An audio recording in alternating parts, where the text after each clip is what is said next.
Hi friends, this is Lori Weber, and today we're going to be working on day 6 in our 12 Days of Christmas Sampler project. Of course, you are working on your large canvas. I'm working in my board book today, but we're both going to accomplish our project in basically the same way. So you're going to begin by centering your line drawing onto your square. Just center it so that it's pleasing to you. Go ahead and slide your transfer paper underneath your pattern and transfer all of the background elements of the cattails and their leaves. And then we'll also transfer on the pond. Um, no need to transfer the goose because we'll be painting that on book paper. So we'll transfer that separately onto the paper and work on it alone. And of course, cut it out and adhere it down to the canvas after. So we're going to just go ahead and complete this transfer, and then I don't believe I show it in the video, but especially on canvas, you're going to want to erase any heavy lines or any stray marks from your transfer paper before you actually begin your painting. When we look at the completed project, we want to see all of the beautiful art and not any of those background lines. So we're going to be using navy blue, and this is going to be for the pond. So this is just going to be a simple float right around the edges of the pond. So I'm going to be loading up here with matte medium, always matte medium and not water when we work on our old papers. So loading up with matte medium and then picking up the navy blue on the toe of my brush and then coming back to the surface, and we're just going to go ahead and float these curves just to tint our paper with the blue. So we'll float and then we'll walk in just a little bit. We're going to keep that book paper showing through in the middle, but we want to just softly walk the color in a bit so that we're sure to convey that the goose is sitting in water. And I'm going to do a little flippy flip here. I've mentioned many times the small space that I work in when I paint. So I have to do some creative positioning here. So just floating the top edge of the pond, which this edge is not going to be seen in the center there. That's why it's kind of a straight edge. The goose is going to be tucked down in the water there, but we do want to pull the color down a bit so that when he's sitting there, we do have some of that color down below. And then you notice that the front edge of the pond is not going to have as much color because we're going to have our word 6 there. So I'm just bringing it down so that we have an indication of water. Next, we're going to pick up evergreen in our liner brush, and we're just going to pull those stems for the cattails right down from top to the bottom at the edge of the pond.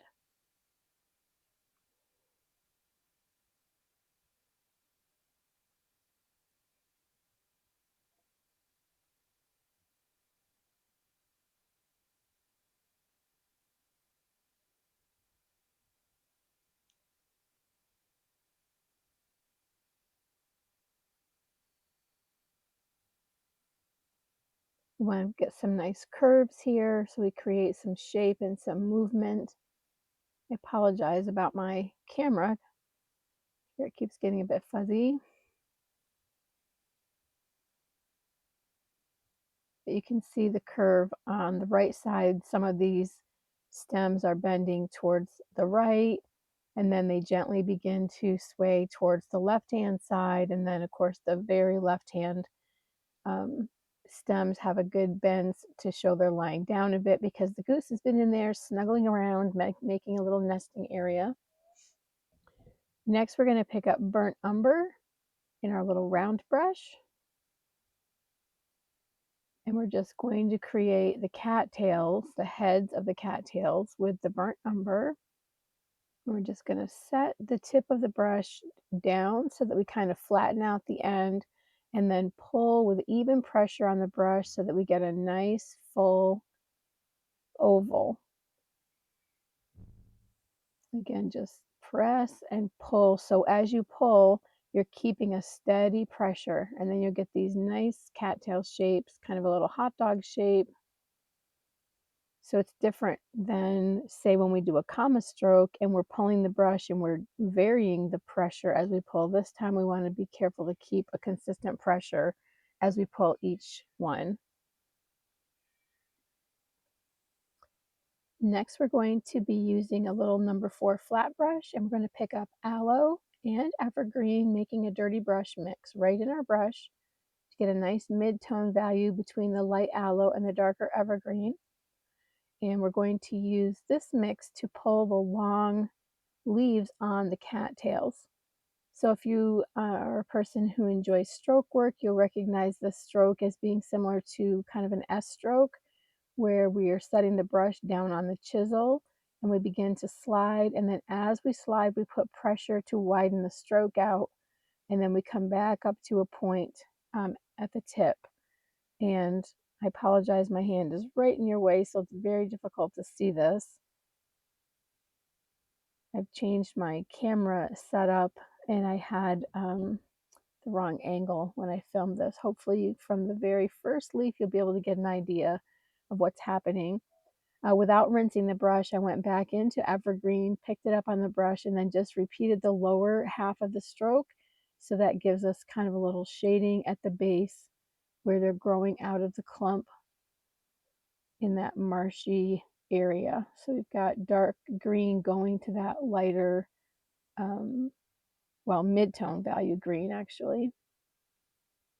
And then I'm just coming back in with evergreen in my liner and I'm restroking the top of each of the stem so that the area above the cattail has that little bit that's coming out, and then starting on the stem beneath the cattail head and pulling just down until my paint runs out with evergreen so that we get again a little bit of built-in shading.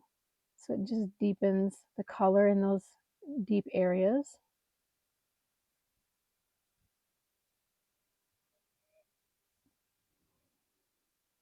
Again, just tapping at the top so that each cattail has that little bit of reed at the top of the brown.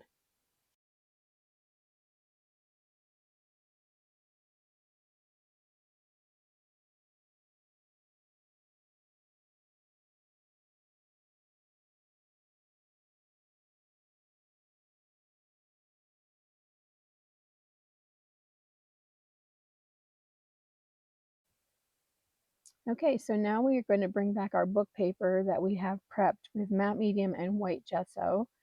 And we're going to be picking up zinc in a small brush. I've got just a little flat or a little filbert here. I'm thinking it's a little filbert. And we're just going to base coat the head and the back. It's all one section with zinc. Of course, we have the little cheek area and the belly to do also. Those are going to be white. So make sure you're just careful when you transfer your pattern on so that you don't lose that little spot on her cheek. I think I called this goose a him earlier, but she's going to be sitting on some button eggs, so she's actually a little girl.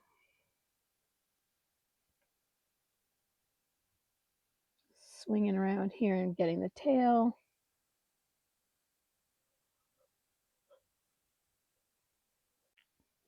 Okay, now we're going to pick up lamp black in the little shader or small angular, whatever your preference is.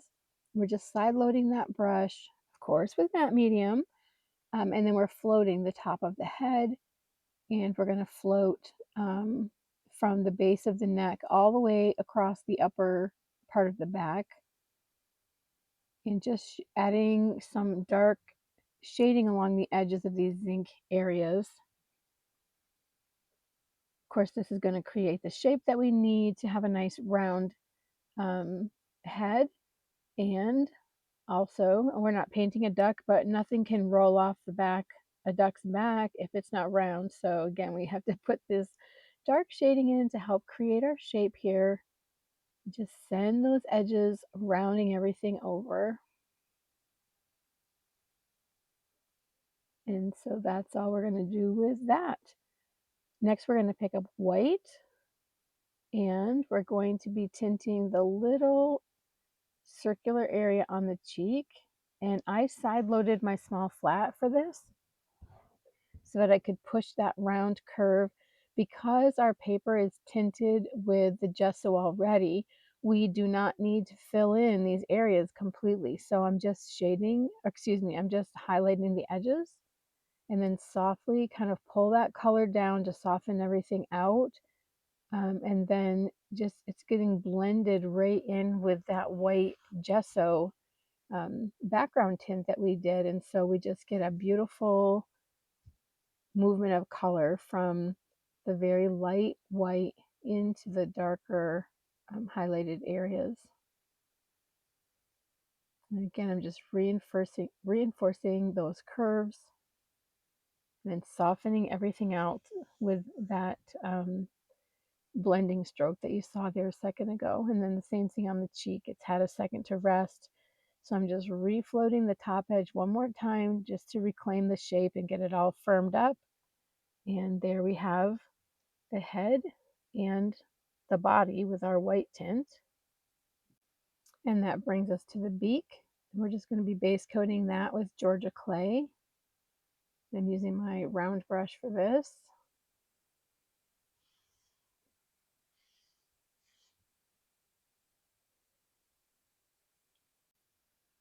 And now we're going to pick up soft black and we're going to blend this out really, really well. Of course, again, the brush is loaded with matte medium. At this point, I probably don't need to say that, but I'm afraid not to say it. So just make sure your brush is always loaded in matte medium for the blending.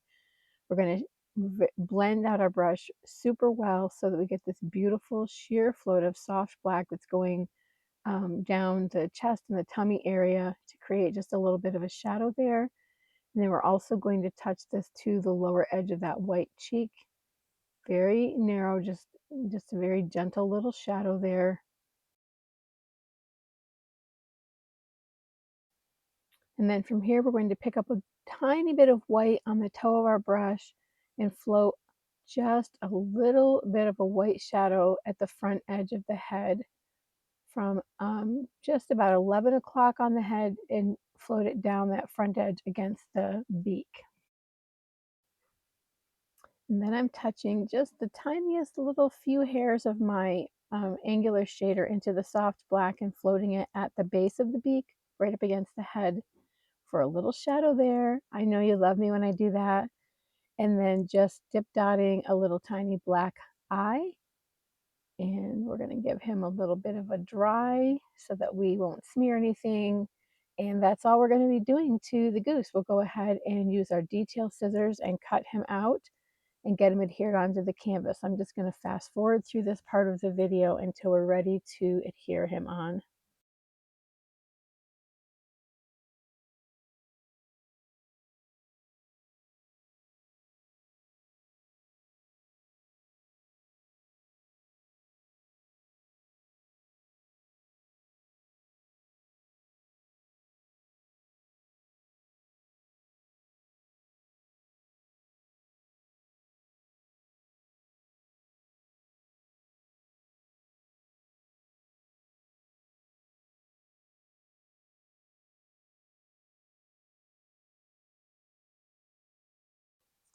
Okay, so with the goose cut out, we're going to realign the tracing paper and then position your goose underneath there so that you know you've got the position correct.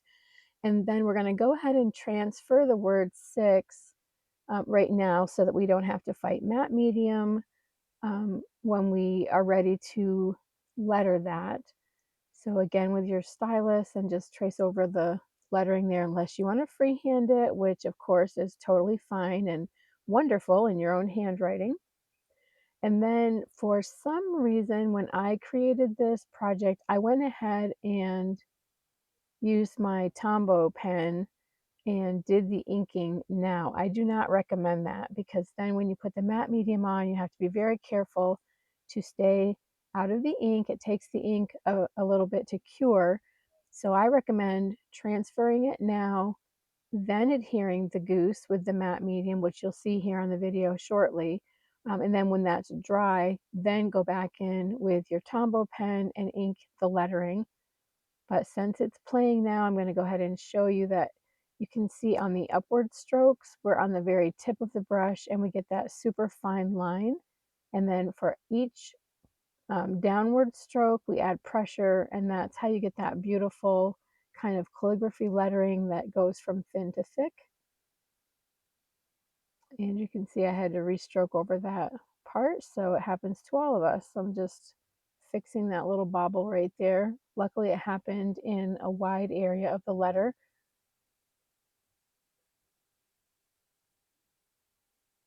Okay, so that's the part that in class we will be holding on until after the goose is applied.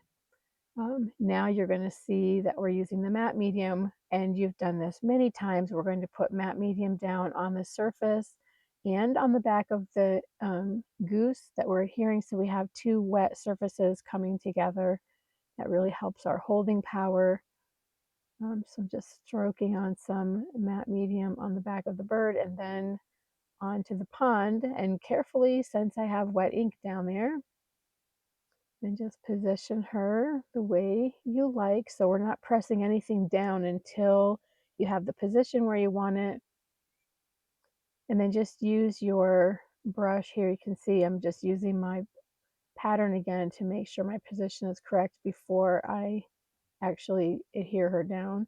And then just stroke over the paper with your paintbrush to get that adhered down to the canvas. And then make sure you have your baby wipes ready, because you're going to use your fingertip and kind of squeegee out all that excess medium. And that's where you get all that tactile fun of getting your hands all dirty. And then just wipe your fingers with the matte medium, but just smoothing everything out so that we don't have any ridges. We get rid of our fingerprints. Um, and that's all we have to do to get that bird down. So this was just a really quick and easy little piece. And then in your kit, you also have some buttons, and we'll need to let everything dry before we put the buttons on, but that's what the space is between the bird and the word 6. So now we're just going to be tinting the edges, and in the sampler that you already have started, you may already have this edge tinted, because we did do some tinting at one point. So you may use different sets of colors here. I'm on my board book, so I don't have anything lying up against this tint.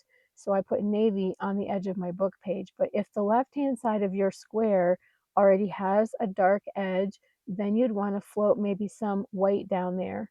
And then I'm just adding some pattern. You can do this if you do not have background pattern already in your square. You can fill in any of your blank spaces with either the diamond, or you'll see here I'm using also the circular part, the circular shapes in the stencil. And so all of this is just to kind of fill in white area, which you will not have quite as much of on your canvas as I have in the board book, but it's still the same principle. So just look at your spaces and then decide if you want to add any of these wonderful patterns to fill them up. Or you're going to see in a minute that I also pick up some gesso on my palette knife, and I do some scumbling of the colors there. And so all of this is going to be maybe different for you, maybe the same for you. It depends on what you already have in your space, how much extra of these kind of extra filler layers that you want to add in. So I'm just going to go ahead and kind of time lapse this whole section, but you'll be able to see the pattern going on, the scumbling that I was talking about, some bubble wrap, and all the fun extra layers that we just talked about.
And then finally, we're going to go ahead and add the little buttons. We have 6 geese laying, so I had to figure out a way to bring some eggs into this square, and so the buttons are going to do the trick for us.